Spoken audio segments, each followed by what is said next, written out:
Hello. ഒരു top ട്രേഡറുടെ ഏറ്റവും വലിയ രഹസ്യം എന്താണെന്നറിയാമോ? അത് കൂടുതൽ ജയിക്കുന്നതല്ല, മറിച്ച് ഏറ്റവും നന്നായി തോൽക്കുന്നതാണ്. വിശ്വസിക്കാൻ കുറച്ച് പ്രയാസമുണ്ടല്ലേ? പക്ഷേ സംഭവം അതാണ്. ഇന്ന് നമ്മൾ സംസാരിക്കാൻ പോകുന്നത് ഈയൊരു ആശയത്തെക്കുറിച്ചാണ്. അപ്പോ നമുക്ക് നേരെ കാര്യത്തിലേക്ക് കടക്കാം.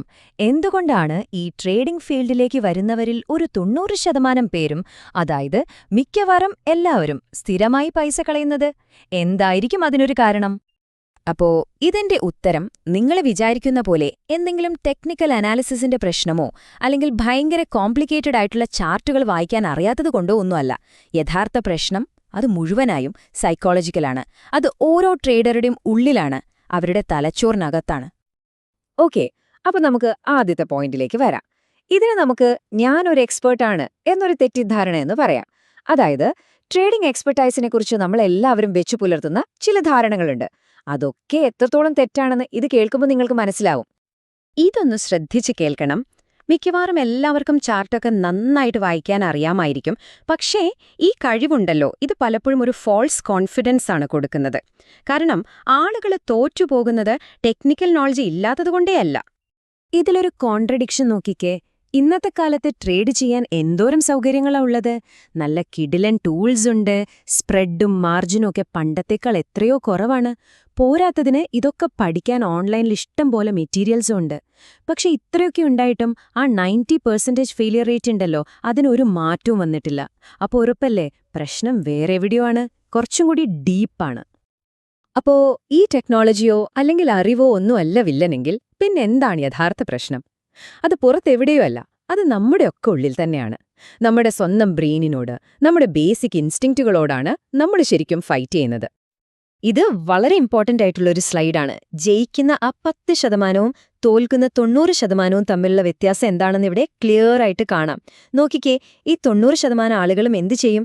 ലോസിലുള്ള ഒരു ട്രേഡ്, ഇത് തിരിച്ചു കയറും എന്നൊരു പ്രതീക്ഷയിൽ പിടിച്ചു വെച്ചുകൊണ്ടിരിക്കും. പക്ഷെ ഒരു ചെറിയ പ്രോഫിറ്റ് കണ്ടാലോ, അയ്യോ അത് പോവുമോന്ന പേടിയിൽ വേഗം വിറ്റൊഴിയും. നേരെ മറിച്ച് ആ വിജയിക്കുന്ന 10% ആളുകൾ ചെയ്യുന്നത് നേരെ ഓപ്പോസിറ്റാണ്. അവർ ലോസ് എത്രയും പെട്ടെന്ന് കട്ട് ചെയ്യും, എന്നിട്ട് പ്രോഫിറ്റിനെ മാക്സിമം റൺ ചെയ്യാൻ വിടും. അപ്പോ എന്തുകൊണ്ടാണ് നമ്മളൊക്കെ ഇങ്ങനെ പെരുമാറുന്നത്? സിമ്പിളാണ്. നമ്മുടെ ബ്രെയിനിന് വേദന ഇഷ്ടമല്ല. അതെപ്പോഴും വേദന ഒഴിവാക്കാനേ നോക്കൂ. ഒരു ലോസ് അക്സെപ്റ്റ് ചെയ്യുന്നത്, അത് നമ്മുടെ ബ്രെയിനിനൊരു പെയിനാണ്. അപ്പോൾ ആ പെയിൻ ഒഴിവാക്കാൻ വേണ്ടി നമ്മൾ പ്രതീക്ഷ എന്നൊരു സംഭവത്തിൽ അങ്ങ് പിടിച്ചു തൂങ്ങും. അതുപോലെ തന്നെ കിട്ടിയ പ്രോഫിറ്റ് കയ്യിൽ നിന്നും പോകുമോ എന്ന പേടി, അതാണ് നമ്മളെക്കൊണ്ട് പെട്ടെന്ന് തന്നെ അത് വിൽക്കാൻ പ്രേരിപ്പിക്കുന്നത്. ശരി, അപ്പോ സ്വയം നശിപ്പിക്കുന്ന ഈ ഒരു പാറ്റേണിൽ നിന്ന് ഒരു ട്രേഡർക്ക് എങ്ങനെ പുറത്തു കടക്കാൻ പറ്റും? ഇവിടെയാണ് കുറച്ചൊരു സ്ട്രെയിഞ്ചായിട്ട് തോന്നാമെങ്കിലും ഭയങ്കര പവർഫുൾ ആയിട്ടുള്ളൊരു ഇമോഷൻ നമ്മളെ സഹായിക്കാൻ വരുന്നത്. നമ്മൾ എപ്പോഴും കേൾക്കുന്നില്ലേ, പോസിറ്റീവായിട്ട് ചിന്തിക്കുക, എല്ലാം ശരിയാവും എന്നൊക്കെ. അതൊന്നും പലപ്പോഴും ഇവിടെ വർക്കാവില്ല. ശരിക്കും ഒരു മാറ്റം വരണമെങ്കിൽ അതിനേക്കാളൊക്കെ സ്ട്രോങ് ആയിട്ടുള്ള എന്തെങ്കിലും ഒന്ന് വേണം. ആ പവർഫുൾ ഇമോഷനാണ് വെറുപ്പ്. അല്ല, മറ്റൊരാളോടുള്ള വെറുപ്പല്ല ഞാൻ ഉദ്ദേശിച്ചത്.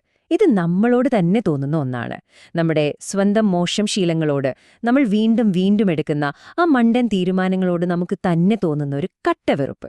സ്വന്തം പ്രവൃത്തികൾ കണ്ടും മടുത്ത് ഇനിയൊരു തരി മുന്നോട്ടു പോകാൻ വയ്യ എന്ന അവസ്ഥയിൽ എത്തുമ്പോഴുണ്ടാകുന്ന ഒരു തരം അറപ്പില്ലേ, അതാണ്. ഈ ബുക്കിന്റെ ഓഥറായ ടോം ഹൗഗാർഡ് പറയുന്നതിതാണ്. സ്വന്തം പിഴവുകളോട് കടുത്ത വെറുപ്പ് തോന്നിത്തുടങ്ങുന്ന ആ നിമിഷമാണ് ഒരു പുതിയ പാതയുടെ യഥാർത്ഥ തുടക്കം. ഇനി നമുക്കിതിന്റെ ഏറ്റവും പ്രധാനപ്പെട്ട, ഒരുപക്ഷെ കേൾക്കുമ്പോൾ കുറച്ച് വിചിത്രമായി തോന്നുന്ന ഒരു പ്രിൻസിപ്പിളിലേക്ക് വരാം. ഇതാണ് ഏറ്റവും ക്രൂഷ്യൽ ആയിട്ടുള്ള ഐഡിയ. ട്രേഡിംഗിലെ വിജയമെന്ന് പറയുന്നത് കൂടുതൽ തവണ ജയിക്കുന്നതിലല്ല, മറിച്ച് ഏറ്റവും നന്നായി തോൽക്കുന്നതിലാണ്. അതായത് നിങ്ങളുടെ ലോസുകളെ എങ്ങനെ ഏറ്റവും എഫക്റ്റീവായി മാനേജ് ചെയ്യാം എന്ന് നിങ്ങൾ പഠിക്കുന്ന നിമിഷം നിങ്ങളൊരു യഥാർത്ഥ വിന്നറായി മാറുകയാണ്. അപ്പോ എങ്ങനെയാണ് ഒരു ബെസ്റ്റ് ലൂസറാകാൻ പറ്റുക? മെയിനായിട്ട് 3 കാര്യങ്ങളുണ്ട്. ഒന്ന്, നിങ്ങൾ എടുക്കുന്ന ഓരോ ട്രേഡും ശരിയാവുമെന്ന് വിചാരിക്കരുത്. പകരം അത് തെറ്റാനാണ് ചാൻസ് കൂടുതലെന്ന് കരുതുക. 2, ട്രേഡിംഗ് എപ്പോഴും ഒരു കംഫർട്ടബിൾ എക്സ്പീരിയൻസ് ആയിരിക്കില്ല. അതിലൊരുപാട് അൺകംഫർട്ടബിൾ മൊമെന്റ്സ് ഉണ്ടാകുമെന്ന് എക്സ്പെക്റ്റ് ചെയ്യുക. 3, ജയിക്കുമ്പോൾ ഒരുപാടന്ന് ആഘോഷിക്കുകയോ തോൽക്കുമ്പോൾ ആകെ തകർന്നു പോകുകയോ ചെയ്യരുത്. നിങ്ങളുടെ ഇമോഷൻസിനെ കൺട്രോൾ ചെയ്യാൻ പഠിക്കുക. സിമ്പിളായി പറഞ്ഞാൽ, പരാജയത്തെ പേടിച്ച് ഓടുക അല്ല വേണ്ടത്. അതേ കളിയുടെ ഒരു ഭാഗമാണെന്ന് അങ്ങ് അംഗീകരിക്കുക.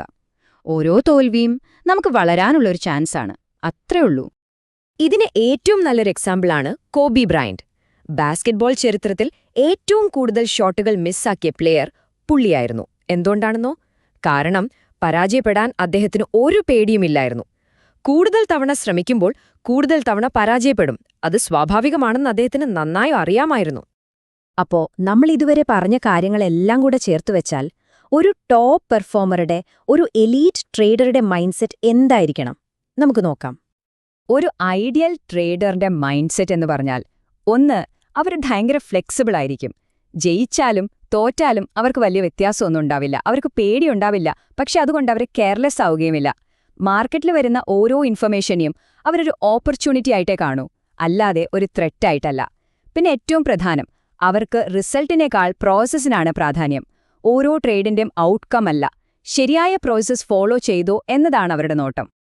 അപ്പോ ഫൈനൽ ഗോൾ ഇതാണ്: നിങ്ങളുടെ പേടിയും പ്രതീക്ഷകളുമൊക്കെ മാറ്റിവെച്ചിട്ട് മാർക്കറ്റിനെ അത് എങ്ങനെയാണോ അതുപോലെ കാണാൻ പഠിക്കുക. ഒരു കണ്ണാടിയെ നോക്കുന്നത് പോലെ, ഒരു ബയസ്സുമില്ലാതെ റിയാലിറ്റിയെ മാത്രം കാണുക. ഓക്കെ, അപ്പോ ഈ ഒരു വിശകലനം ഞാൻ നിങ്ങളോടുള്ളൊരു ചോദ്യത്തോടെ അവസാനിപ്പിക്കുകയാണ്. ഇന്ന് നമ്മൾ സംസാരിച്ച കാര്യങ്ങൾ അത് നിങ്ങളുടെ ട്രേഡിങ്ങിൽ മാത്രമല്ല, ജീവിതത്തിലെ എവിടെ വേണമെങ്കിലും അപ്ലൈ ചെയ്യാവുന്നതാണ്. അപ്പൊ എന്റെ ചോദ്യം ഇതാണ്: നിങ്ങളെ ഏത് തോൽക്കുന്ന ശീലത്തോടാണ് നിങ്ങൾക്കിപ്പോ അങ്ങേയറ്റം വെറുപ്പ് തോന്നുന്നത്? ഒന്നാലോചിച്ചു നോക്കൂ. ഒരുപക്ഷേ ആ വെറുപ്പായിരിക്കാം നിങ്ങളുടെ ജീവിതത്തിലെ ഏറ്റവും വലിയൊരു മാറ്റത്തിന്റെ തുടക്കം. ഇതിനെക്കുറിച്ചൊന്ന് ചിന്തിക്കുക, അല്ലേ?